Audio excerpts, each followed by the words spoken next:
Banggaan ng motorsiklo at taxi sa Ortigas Avenue sa Pasig, huli sa CCTV. Bahagyang nasugatan ang angkas ng motor. May live report si Love Anyover. Love? Raya, paalala sa ating mga motorista na maging alerto doon sa iba pang mga motorista na kasabayan sa inyong pagmamaneho. At syempre sa mga nagmumotor, Raya, pasahero man o driver, kailangan po tayong magsuot ng ating mga helmet bilang proteksyon na rin. Nito ay 10 ng Hulyo, huli po sa CCTV ng Pasig C3 ang isang aksidente po sa crossing sa Ortigas Avenue at E. Rodriguez Sr. Avenue sa Pasig City. Pasado alas 11 ng gabi, isang puting taxi ang nakabangga sa isang motorsiklong sakay ang isang lalaki at isang babae. Makikita sa bandang kaliwa ng video na tinatahak ng taxi ang kahaba ng Ortigas Avenue patungong Rosario, Pasig.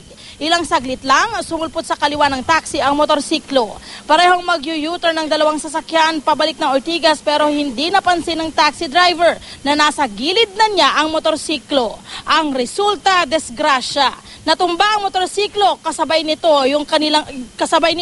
ang lalaki at babae. Dahil sa insidente, nagtamo ng mga galo sa braso ang babaeng sakay ng motorsiklo. Kinalaunan, nagkaaregluhan na lamang ang dalawang kampo. Tandaan, para sa biyaheng maayos, payapa at iwas disgrasya.